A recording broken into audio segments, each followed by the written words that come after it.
Hello everyone. जैसे कि हम पढ़ रहे हैं डेलीगेशन ऑफ अथॉरिटी के बारे में कि डेलीगेशन ऑफ अथॉरिटी क्या होता है कि अपनी पावर्स अपनी रिस्पॉन्सिबिलिटीज़ अपने सबऑर्डिनेट्स के साथ में शेयर कर लेना, थोड़ी कुछ रिस्पॉन्सिबिलिटीज़ अकाउंटेबिलिटी कंसेप्ट के साथ में उनको अपनी पावर्स दे देना, जिससे कि उसका मिसयूज़ भी ना हो पाए और उनकी आंसरेबिलिटी बन सके। तो आज हम पढ़ेंगे इंपॉर्टेंस ऑफ डेलीगेशन के बारे में कि डेलीगेशन की इंपॉर्टेंस क्या है। पहला पॉइंट है इफेक्टिव मैनेजमेंट। जैसे डेलीगेशन का मतलब होता है कि अपने रूटीन वर्क जो है अपने सबऑर्डिनेट के साथ में पास ऑन कर देना।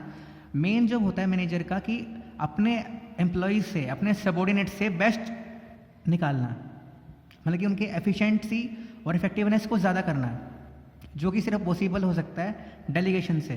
अब डेलीगेशन से क्या क्या हो सकता है कि वो अपनी पावर शेयर कर रहा है, तो इसका मतलब क्या हो रहा है कि उसका जो बर्डन है वो थोड़ा कम हो रहा है और उसके एम्प्लॉयज़ थोड़े ज़्यादा मेंटली काम कर रहे हैं, ये उनको थोड़ा मोटिवेशन भी मिल रहा है, उनको ग्रोथ भी हो रही है, उनकी डेवलपमेंट भी हो रही है कि उन्हें एक तरह से बिलोंगिंगनेस की फीलिंग भी आ रही है कि हमें काम दिया जा रहा है, थोड़ा हमें कुछ समझा जा रहा है, हमें कुछ अपॉर्चुनिटी मिल रही है। तो उससे थ्रू क्या होता है, डेलीगेशन से क्या होता है कि डेलीगेशन से मैनेजर का वर्कलोड कम हो रहा है और जो उसके सबऑर्डिनेट्स हैं उनका थोड़ा मोरल हाई हो रहा है कि उन्हें एक जो उनकी ऊपर से पोजीशन का जो काम है वो उनको दिया जा रहा है। इसका मतलब कि उनको भी उस चीज़ के लिए प्रिपेयर किया जा रहा है, जिससे कि मैनेजमेंट जो है इफेक्टिव हो सकती है, which is possible by delegating authorities and responsibilities. ठीक है। सेकंड पॉइंट है एम्प्लॉयज़ डेवलपमेंट। जैसे मैंने आपको बताया कि जब आप एम्प्लॉयज़ के साथ में कुछ अपॉर्चुनिटीज़ देंगे, कुछ उनको टैलेंट को इंक्रीज करेंगे, यूटिलाइज करेंगे, तो डेलीगेशन हेल्प करता है उनको फ्यूचर मैनेजर्स बनाने में भी। मान लो कि जैसे मैं एक मैनेजर हूँ, मैं अपने सबऑर्डिनेट को बोलता हूँ कि आप मेरा ये काम करो, जो कि अगर मान लो कि मैं किसी काम में बिजी हूँ और मुझे दोनों काम एक टाइम पे करने हैं, तो मैं किसी सबऑर्डिनेट को बोल दूंगा जो मुझे लगेगा कि कैपेबल है, क्वालिफाइड है, उसको मैं कोई काम देता हूँ और वो अच्छे से कर लेता है। तो वो उससे क्या होगा कि मेरे माइंड में भी ये इमेज बन जाएगी कि भाई ये मेरे साथ में काम कर सकता है, मतलब मेरे ही लेवल पे भी काम कर सकता है। तो वो भी सोचेगा कि मुझे भी फ्यूचर में मैनेजर बनाया जा सकता है, तो उसकी भी ग्रोथ हो सकती है, उसकी भी सैलरी भी बढ़ेगी, उसकी डेवलपमेंट भी होगी, तो उससे उसकी भी ग्रोथ हो जाएगी। Delegation help in making better future managers by giving them chance to use their skills and gain experience of work related higher job positions. जो मतलब कि जो हायर जॉब पोजीशन पर जो रिक्वायरमेंट होती है किसी पर्सन से, वो भी काम कर पाएगा, तो उससे उसकी ग्रोथ हो जाएगी, उसका एक्सपीरियंस उसका थोड़ा स्ट्रॉन्ग हो जाएगा, स्किल्स उसके इंप्रूव हो जाएंगे। जैसे एग्जांपल भी है कि power to take decisions given to subordinate will develop his skills and mindset. अगर मान लो जैसे स्कूल का प्रिंसिपल जो है किसी टीचर को अपनी जगह पावर दे देता है, तो उसका जो माइंडसेट होगा वो थोड़ा इंक्रीज हो जाएगा, इंप्रूव हो जाएगा, वो थोड़ा खुल के काम कर पाएगा, तो उससे भी उसकी डेवलपमेंट हो जाएगी। मतलब एम्प्लॉय से डेवलपमेंट के लिए अगर आप उसे पावर दे देते हो, पावर का अगर वो सही से यूज़ कर लेता है तो उसकी उसमें डेवलपमेंट होती है। तो ये टाइम पे उसको अपॉर्चुनिटीज़ उसको देने चाहिए। ये चेक भी हो जाता है कि भाई वो कितना रेडी है कितना नहीं है। अगर वो रेडी नहीं है तो उसे हम समझा भी सकते हैं, लेकिन अगर रेडी है तो उसे हम और अपॉर्चुनिटीज़ दे सकते हैं, जिससे कि उसकी पर्सनल डेवलपमेंट हो सके। और इससे मैंने को बताया भी था कि ये FW टेलर का फोर्थ प्रिंसिपल भी है, development of each worker to their greatest efficiency and prosperity. तो हमें हर एक वर्कर को एक अपॉर्चुनिटीज़ देनी चाहिए उसके डेवलपमेंट के लिए, क्योंकि अगर उसकी एफिशिएंसी बढ़ेगी तो पूरी ऑर्गेनाइजेशन की भी एफिशिएंसी और इफेक्टिवनेस बढ़ेगी, प्रोडक्टिविटी बढ़ेगी। थर्ड पॉइंट है इसी में मोटिवेशन ऑफ एम्प्लॉयज़। अब डेलीगेशन प्रोसेस क्या होता है कि मोटिवेट करता है अपने सबऑर्डिनेट्स को, उनमें एक फीलिंग लाता है, ट्रस्ट की एक फीलिंग लाता है कि भाई हमारा जो मैनेजर है, जो हमारा सुपीरियर है, हम पे भरोसा करता है, तो हमें ये काम उसका करना है। तो वो उसमें थोड़ा और ज़्यादा दिमाग लगाएगा, थोड़े और ज़्यादा एफर्ट्स लगाएगा, which is shown to them. Power influences the brain of the employees. पावर हमेशा जो होती है एम्प्लॉयज़ के ब्रेन पे बहुत ज़्यादा काम करती है, इन्फ्लुएंस करती है। अगर मान लो कि मैं किसी को कोई काम दे रहा हूँ, फॉर एग्जांपल कि मेरी क्लास में कुछ 9 स्टूडेंट्स हैं, मैं पर्टिकुलरली एक काम किसी एक स्टूडेंट को दे रहा हूँ, तो उसको ये फीलिंग है कि इस काम को करने का भरोसा सिर्फ मुझ पर दिखाया गया है और किसी को नहीं बोला गया, तो उसे लगेगा कि भाई मुझे थोड़ा अलग समझा जाता है, तो उसके दिमाग में थोड़ा ज़्यादा ही गहरा असर आएगा, तो जिसकी वजह से उस पर थोड़ा मोटिवेशन उसको एडिशनल मिल जाएगा। फॉर एग्जांपल मैं 9 में से किसी को कोई एक काम दे देता हूँ सबके सामने, तो वो उस चीज़ से मोटिवेट हो जाएगा कि सबको नहीं दिया गया, सिर्फ मुझे काम दिया गया। तो it drives them to think more creatively, act responsibly and achieve greater heights. तो ये होता है कि मोटिवेट होता है कि अगर आप किसी को कोई पावर दे देते हो, तो वो पावर उसकी तरह से उसके दिमाग पे एक असर छोड़ती है कि उसे लगता है कि उसे मोटिवेशन मिलता है अलग सा कि वो कुछ भी कर सकता है, वो एक रिस्पॉन्सिबली एक्ट करेगा, मोर क्रिएटिवली सोचेगा और अचीव भी कर सकता है, करेगा भी। फिर नेक्स्ट पॉइंट है facilitates organisational growth. Organisational growth के लिए क्या होना चाहिए कि भाई जो उसके एम्प्लॉयज़ हैं, उनकी कैपेबिलिटीज़ हैं, उनकी स्किल्स हैं, माइंडसेट है, वो इंप्रूव होता रहे क्वालिफिकेशन के according. Delegation process is done keeping in mind qualification, skills, capabilities which ensure division of work and specialisation. अब किसी भी ऑर्गेनाइजेशन में ऐसा नहीं होता कि मैं किसी भी स्टूडेंट को, किसी भी एम्प्लॉय को या किसी भी जगह पे वर्कर को, मैं एग्जांपल ले रहा हूँ, स्टूडेंट को मैं वर्कर नहीं बोल रहा हूँ, एग्जांपल ले रहा हूँ बस, खाली बीच में कॉमा भी है तो ध्यान से सुनना। किसी भी एम्प्लॉय को मैं कोई ऐसा काम नहीं दूंगा जो उस चीज़ में कैपेबल नहीं होगा। जो जिस चीज़ में स्पेशलाइज होगा उसको सिर्फ वही काम दिया जाएगा जिससे कि ऑर्गेनाइजेशनल ग्रोथ भी अचीव हो सकती है नहीं, हो जाएगी। क्योंकि ऑर्गेनाइजेशनल ग्रोथ तभी अचीव होती है जब ऑर्गेनाइजेशन में डिवीजन ऑफ वर्क होगा, और डिवीजन ऑफ वर्क होता है स्पेशलाइजेशन की वजह से ही। स्पेशलाइजेशन का मतलब है कि किसी चीज़ में एक्सपर्टिज्म होना, तो मैं उस काम को एक्सपर्टिज्म ही बनाऊंगा तो उससे ऑर्गेनाइजेशनल गोल अचीव हो पाएगा। तो ये थे 4 पॉइंट, आगे हैं 3 पॉइंट्स और हैं, छोटे छोटे से ही हैं। 5th पॉइंट है इसका बेसिस ऑफ मैनेजमेंट हायरार्की।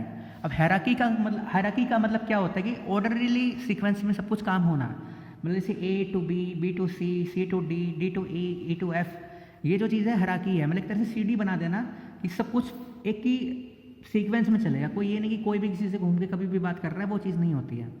तो delegation establishes superior subordinate relationship which is based for hierarchy of managers who will report to whom, power at which जो position forms the management hierarchy. मतलब कि कौन किसको report करेगा, कौन किसका सुपीरियर है, कौन किसका सबऑर्डिनेट है, तो ये जो है ये इसकी तरह से बेसिस बन जाता है। जो एक सेकेंड, तो क्या होता है कि मैनेजमेंट में, एक ऑर्गेनाइजेशन में अगर आप डेलीगेशन करते हैं, अपनी पावर्स को शेयर करते हैं, तो वो तभी पॉसिबल हो सकता है जब सुपीरियर सबऑर्डिनेट रिलेशनशिप है। क्योंकि सुपीरियर ही अपने सबऑर्डिनेट के साथ में अपनी पावर को शेयर कर सकता है, कोई भी किसी और के साथ अपनी पावर शेयर नहीं कर सकता है। एक सेकेंड, सॉरी। फिर नेक्स्ट पॉइंट है इसका बेटर कोऑर्डिनेशन। अगर आप सिस्टमेटिक डिवीजन ऑफ वर्क के अकॉर्डिंग काम करते हैं तो उसे क्लियर पिक्चर मिलती है कि काम कैसे होगा।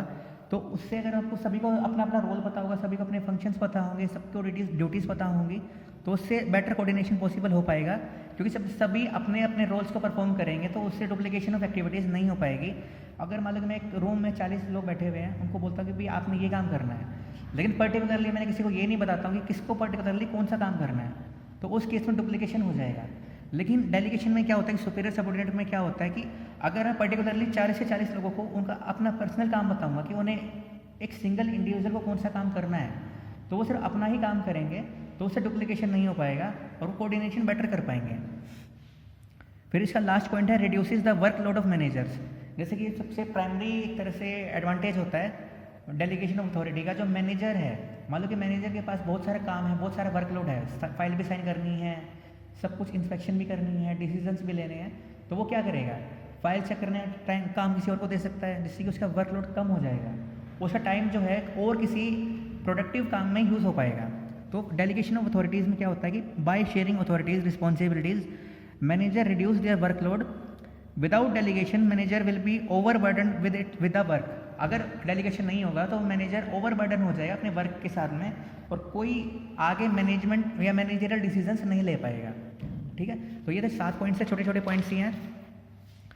पहला पॉइंट है इफेक्टिव मैनेजमेंट की डेलीगेशन की वजह से अपना जो रूटीन पास होगा उसकी वजह से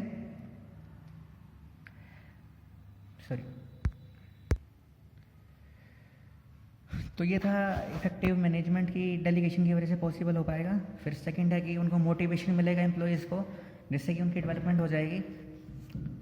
फिर है motivation of employees facilitates organisational growth delegation की वजह से। फिर है बेसिस ऑफ मैनेजमेंट हायरार्की कि एक ऑर्डर सीक्वेंस बन जाएगी जिसमें सभी सुपीरियर सबऑर्डिनेट रिलेशनशिप बन पाएगी। सेकंड लास्ट पॉइंट में बेटर कोऑर्डिनेशन, सभी को अपने रोल्स परफॉर्म करने हैं, कोई डुप्लीकेशन नहीं हो पाएगी और बेटर कोऑर्डिनेशन हो पाएगा।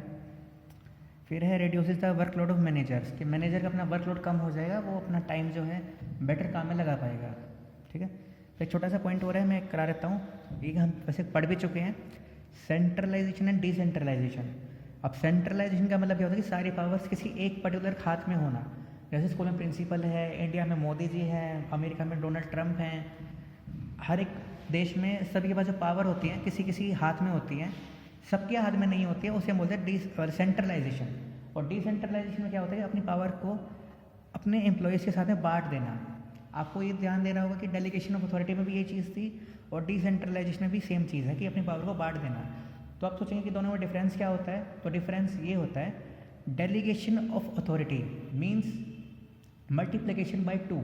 अपनी पावर किसी एक के साथ में आप बांट रहे हो, अपनी जो अथॉरिटीज़ है किसी एक को दे रहे हो। लेकिन डिसेंट्रलाइजेशन क्या होता है, मल्टीप्लिकेशन बाय मैनी, आप बहुत सारे लोगों में अपनी पावर बांट रहे हो। तो ये फ़र्क है जो बहुत इंपॉर्टेंट चीज़ भी है, देखने वाले भी है, समझने वाले भी है। Delegation of authority means multiplication by 2। वैसे कल भी पॉइंट ये आएगा जब मैं कल कराऊंगा आपको, तो आज भी समझ लो इस चीज़ को, अच्छा रहेगा। Delegation means multiplication by 2, decentralisation means multiplication by many.